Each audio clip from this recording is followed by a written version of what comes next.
Mira, yo no era de los que creía en esas cosas, de verdad.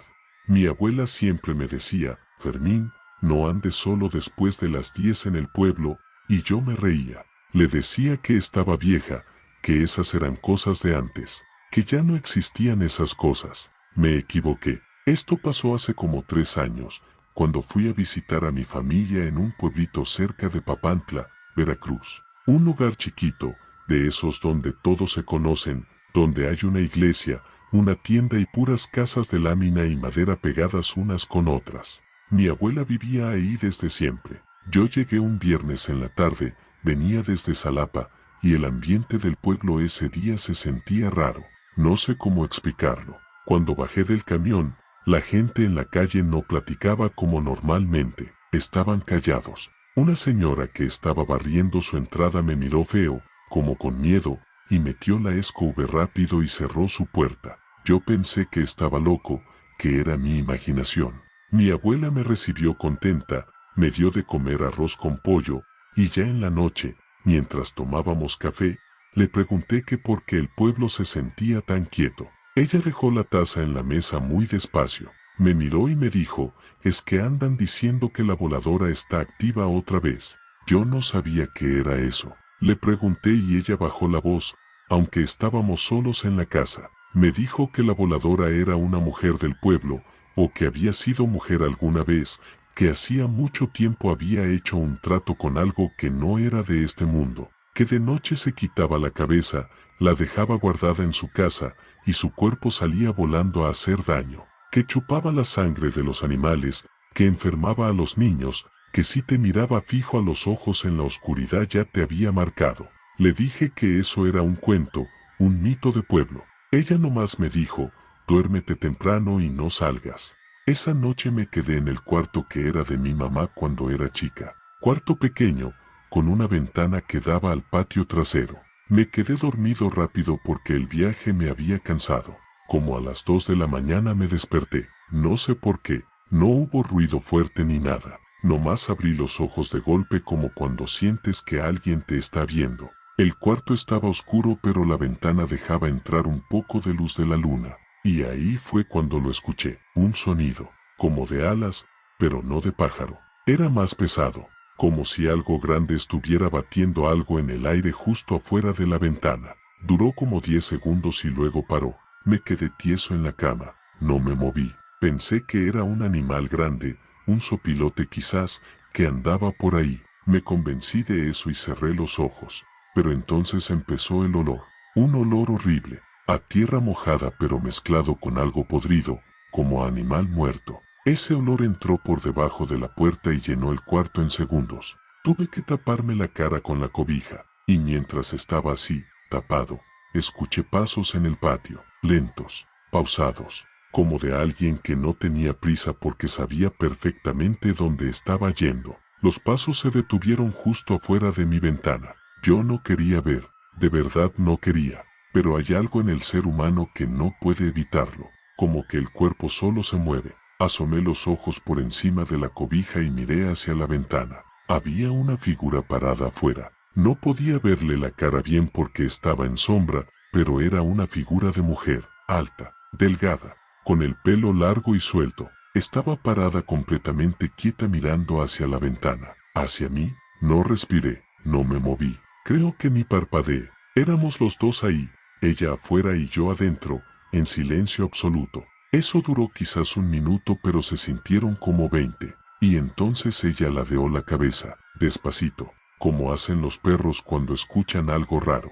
Pero en ella se veía completamente mal, completamente fuera de lugar. Y en ese momento la luna salió un poco más de las nubes y pude ver su cara. No voy a poder describírtela bien porque cuando la recuerdo mi cabeza como que borra los detalles. Solo recuerdo que sus ojos brillaban, no como ojos normales brillan cuando les pega la luz. Brillaban desde adentro, como si tuviera algo encendido atrás de ellos. Y sonreía, una sonrisa que no era de felicidad, era de otra cosa. Di un grito, no pude evitarlo. Grité y prendí la luz del cuarto y cuando volteé a ver la ventana ya no había nadie, nada. El patio estaba vacío. Mi abuela llegó corriendo, prendió la luz del pasillo. Me preguntó qué había pasado y yo le conté temblando. Ella no se sorprendió, no me dijo que había sido un sueño. Nomás fue a la cocina, agarró sal gruesa y la echó en todas las ventanas y en las dos puertas de la casa.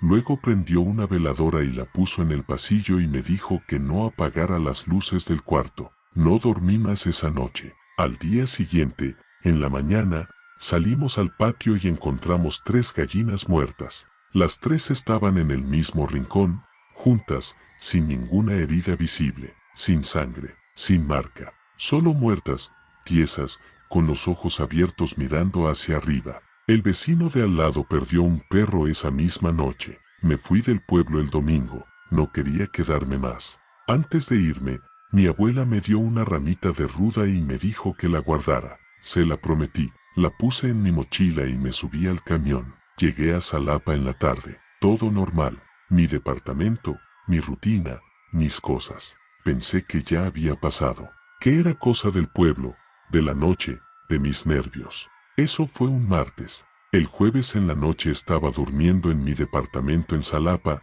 5º piso, cuando me desperté igual que en el pueblo, de golpe, sin razón, con esa sensación de que alguien me estaba viendo. Miré hacia la ventana de mi cuarto, 5º piso, y había una figura parada afuera, en el aire, mirándome, con esa misma sonrisa. No sé qué hice mal. No sé si la ruda se cayó de la mochila en el camión o si simplemente da igual lo que hagas. Lo que sí sé es que desde esa noche, cada 2 o 3 semanas, me despierto así, de golpe, y a veces volteo y no hay nada, pero otras veces sí está, y cada vez que la veo, la sonrisa es un poco más grande. Mi hijo tiene 4 años, 4 años y medio, para ser exactos. Y yo les juro que antes de lo que voy a contarles, era el niño más sano, más alegre, más travieso del mundo. Se trepaba a todo, gritaba, corría, no se estaba quieto ni un segundo. Su pediatra siempre decía que estaba perfecto, que crecía bien, que era un niño fuerte. Eso fue antes de que fuéramos a San Rafael. San Rafael es un municipio de Veracruz, chiquito, verde, rodeado de naranjales y cafetales. Tiene ese olor especial que tienen los pueblos de la sierra veracruzana, a tierra, a humedad, a flores que no sabes cómo se llaman. Mi esposo es de ahí. Fuimos en diciembre del año pasado a visitar a su familia, a pasar las fiestas. Yo nunca había ido. Mi esposo me había contado del pueblo con cariño, me decía que era tranquilo, bonito, que iba a enamorarme. Y si era bonito, al principio. Llegamos un miércoles. La familia de mi esposo nos recibió con comida, con abrazos, con mucho ruido y alegría. Mi hijo Mateo estaba feliz, corriendo por el patio, jugando con los primos que no conocía. Todo normal, todo bien. El problema empezó el jueves en la tarde. Estábamos en el mercado del pueblo, comprando cosas para la cena. Mateo iba de mi mano. En un momento paré a ver unos chiles y él se quedó parado junto a mí. Cuando volteé a buscarlo con la vista, había una mujer agachada frente a él. Una señora grande, de unos 70 años, con el pelo blanco recogido y ropa oscura. Le estaba hablando al oído. Mateo la miraba sin decir nada, con esa cara rara que ponen los niños cuando algo no entienden pero no se asustan todavía. Me acerqué rápido. Le dije a la señora, sin grosería pero firme, que ese era mi hijo. Ella se levantó despacio, me miró y me sonrió. Tenía los ojos de un color extraño, café claro, casi amarillo, y me dijo algo que en el momento no entendí. Qué precioso, lástima. Y se fue caminando entre la gente. Le pregunté a Mateo qué le había dicho esa señora. Me dijo que nada, que nomás lo estaba mirando. Le pregunté si la conocía. Me dijo que no. Seguimos comprando y yo traté de no pensar en eso. Me dije que era una viejita curiosa, de esas que les hablan a los niños desconocidos porque les recuerdan a sus nietos. Pero en la noche, Mateo no quiso cenar. Mateo siempre tiene hambre, siempre. Es de esos niños que están pidiendo comida cada 2 horas. Esa noche no quiso nada. Se quedó sentado en la silla mirando el plato. Le pregunté si se sentía mal y me dijo que no. Le puse la mano en la frente y no tenía calentura. Lo acosté temprano pensando que era el cansancio del viaje. A medianoche me despertó llorando. Fui a su cuarto, que era un cuartito pequeño en la casa de los suegros, y lo encontré sentado en la cama con los ojos abiertos, llorando en silencio. No ese llanto de berrinche ni de dolor. Lloraba como llora un adulto cuando está muy asustado, con la boca cerrada y los ojos perdidos. Le pregunté qué pasaba. Me dijo, hay una señora en la ventana, mamá. La ventana de ese cuarto daba al jardín. Estaba cerrada. Me levanté y miré hacia afuera. No había nadie. El jardín estaba vacío, oscuro, nomás los árboles moviéndose un poco con el aire. Le dije a Mateo que era un sueño. Lo abracé, lo acosté de nuevo y me quedé con él hasta que se durmió. Al día siguiente amaneció con la cara hinchada. No de golpe, no de picadura. Hinchada sin razón. Los ojos chicos, los cachas inflados, como si hubiera llorado toda la noche aunque yo estaba con él y no lo escuché. Mi suegra lo vio y se persignó. Mi esposo le preguntó qué pasaba y ella tardó en contestar. Luego dijo Bajitou, lo ojearon. Yo no soy de creer en esas cosas. Estoy diciendo la verdad. Soy enfermera de profesión. Creo en lo que se puede ver y medir. Pero cuando mi suegra dijo eso, algo en mi estómago se apretó. Le conté lo de la señora en el mercado. Mi suegra cerró los ojos. Le pedí que me dijera qué sabía, y me contó. Me dijo que en el pueblo había una mujer a la que todos conocían pero nadie nombraba en voz alta, que era una bruja de las antiguas, de las que aprenden el mal desde niñas, heredado de madre a hija desde hace generaciones, que tenía el ojo fuerte, que con solo mirar a un niño podía enfermarlos, que si además les hablaba al oído, era peor, que lo que le decía al niño no era para el niño, era para llamar a algo que venía después. Le pregunté qué cosa venía después. Mi suegra no me contestó eso. Nomás dijo que había que limpiar a Mateo antes de que se pusiera peor. Esa tarde vino al pueblo una mujer. No era del mismo pueblo, era de uno más arriba en la sierra. La llamaban para estas cosas. Era una señora de unos 50 años, normal, con mandil y todo, que llegó con una bolsa de plástico llena de hierbas, un huevo, una vela morada y una botella con algo adentro que olía muy fuerte. Yo me quedé parada en la puerta del cuarto viendo todo. Mi esposo estaba junto a mí. Mateo estaba acostado en la cama, quieto, con esa carita hinchada. La señora le pasó el huevo por todo el cuerpo, rezando en voz baja, cosas que yo no alcanzaba a entender bien, mitad español y mitad algo que no reconocí. Le pasó las hierbas también, de arriba abajo, por los brazos, por las piernas, por la cabeza. Luego cascó el huevo en un vaso con agua. Me llamó para que viera. La yema estaba rodeada de como hilos blancos que subían hacia arriba, estirados, tensos, como si algo los estuviera jalando desde arriba del agua. La señora me dijo que eso era la mirada, que ya estaba dentro del niño, que había que sacarla antes de la medianoche porque si no, se quedaba. Hizo otras cosas que no voy a detallar porque me las pidió no contar. Al final quemó algo en un platito afuera del cuarto y lo enterró en el jardín. Mateo se durmió antes de que ella terminara, profundo, sin llorar. En la mañana del sábado amaneció sin la hinchazón, los ojos normales, la carita de siempre. Pidió de desayunar con hambre, corrió al patio a jugar. Mi esposo y yo nos miramos sin decir nada. Nos fuimos el domingo de regreso a Xalapa. Mateo bien, contento, cantando canciones en el carro. Todo eso fue en diciembre. En enero, Mateo empezó a hablar dormido. No era raro de vez en cuando, los niños lo hacen, pero lo raro era lo que decía. No eran palabras sueltas ni cosas sin sentido, eran frases completas, y siempre la misma. Ya voy, ahorita voy, como si alguien lo estuviera llamando desde algún lado y él les contestara. Una noche me quedé despierta escuchándolo. Fui al cuarto despacio para no despertarlo. Estaba dormido, los ojitos cerrados, respirando tranquilo, y mientras lo miraba, murmuró otra vez, ya voy, y entonces, muy despacio, empezó a levantar los pies de la cama, como si fuera a pararse. Dormido, lo detuve, lo acosté, le hablé al oído muy bajito, le dije que se quedara, que estaba en su casa, que yo estaba aquí. Se calmó. Llevé a Mateo con 3 médicos distintos. Los 3 dijeron lo mismo, sano, sin nada raro, sonambulismo leve que se les quita solo. Pero hace 2 semanas le pregunté, así de casual mientras desayunaba, si soñaba seguido. Me dijo que sí. Le pregunté con qué soñaba. Me dijo que soñaba con una señora que lo esperaba en un naranjal, que tenía el pelo blanco y ojos color miel, que siempre le decía lo mismo. Le pregunté qué le decía, y Mateo me miró con su carita de 4 años, con su vaso de leche en la mano, y me dijo que ya casi es tiempo de que se lo lleve, y siguió desayunando como si nada. Yo tengo 42 años y nunca había contado esto porque sabía que nadie me iba a creer.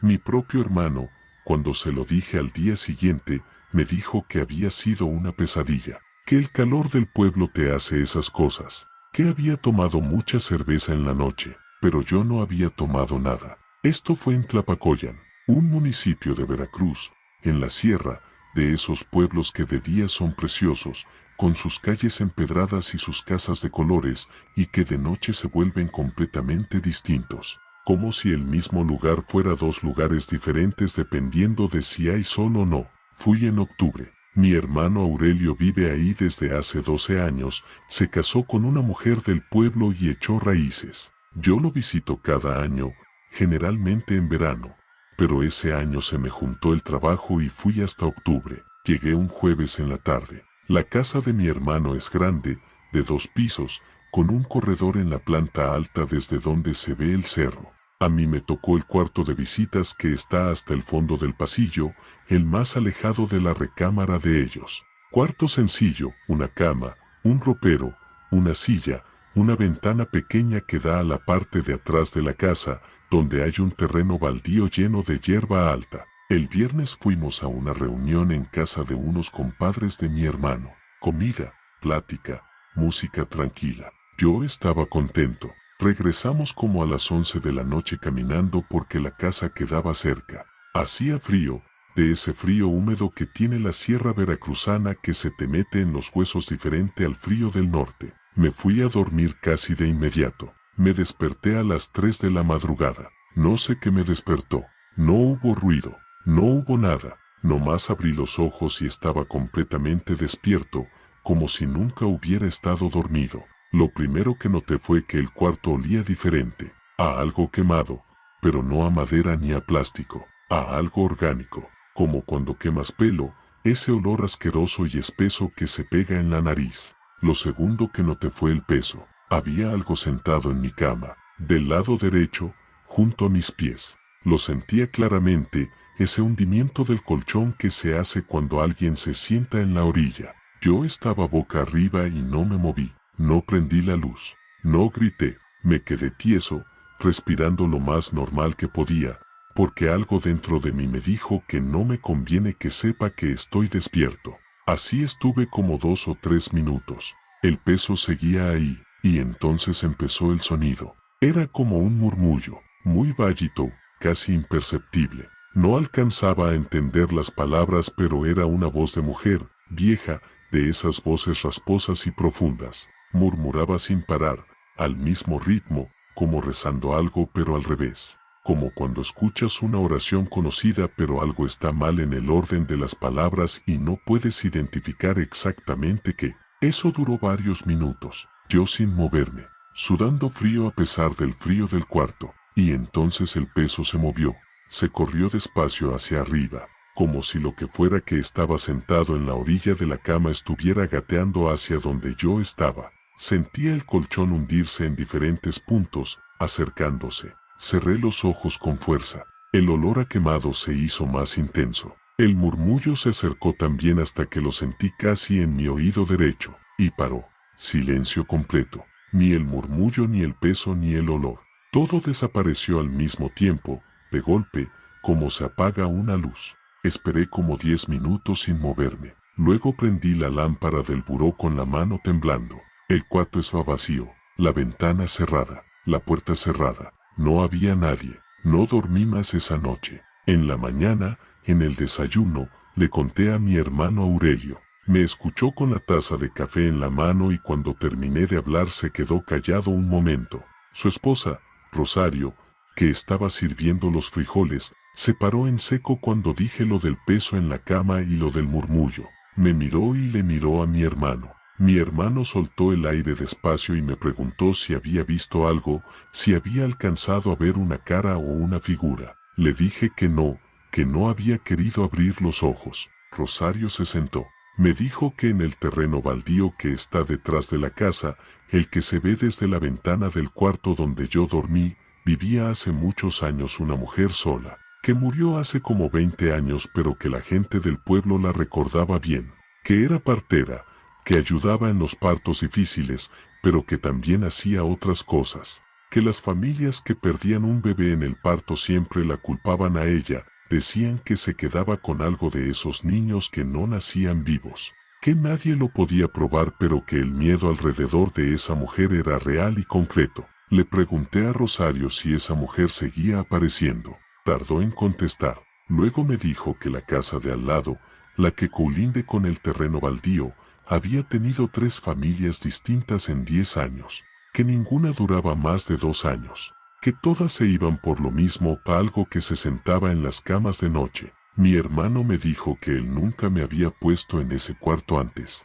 que siempre me ponía en el cuarto de enfrente pero que esta vez estaba lleno de cosas que habían subido de la bodega y no había limpiado todavía. Le pregunté por qué no me había dicho antes que ese cuarto tenía ese problema. Me dijo que porque no quería asustarme, que a veces pasaba y a veces no, que a él nunca le había pasado nada. Esa noche dormí en el cuarto de enfrente, no pasó nada. El sábado tampoco. El domingo me fui tranquilo, convenciéndome de que había sido una sola vez, que ya había pasado, que lo que sea que fuera esa cosa se había quedado en ese pueblo. Regresé a mi departamento en Córdoba, 3er piso, colonia tranquila, edificio normal. Puse mis cosas, me bañé, me acosté. A los 4 días, un martes, me desperté a las 3 de la mañana, sin razón, de golpe, y sentí el hundimiento en la orilla derecha de mi cama. Quise convencerme de que era el colchón, que estaba viejo,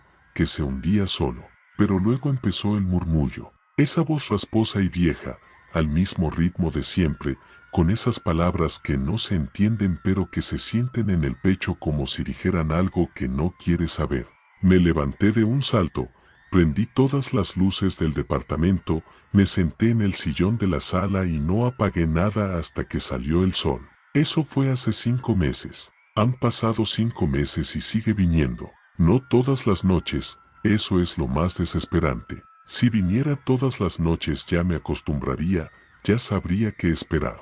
Pero no, a veces pasan 2 semanas y nada. Duermo tranquilo. Empiezo a pensar que ya se fue. Y cuando ya lo creo, cuando ya bajo la guardia, cuando ya estoy durmiendo bien y hasta comienzo a convencerme de que todo fue un susto de pueblo y nada más, me despierto a las 3 y siento el peso. Lo que más me asusta ya no es el murmullo, ya no es el olor. Lo que más me asusta es algo que noté hace un mes y que no había notado antes. Cada vez que viene, el peso empieza en la orilla de la cama como siempre, pero últimamente ya no se queda ahí. Se mueve más rápido hacia arriba, como si cada vez le diera menos flojera acercarse. La semana pasada se detuvo justo a la altura de mi cara, y sentí su respiración.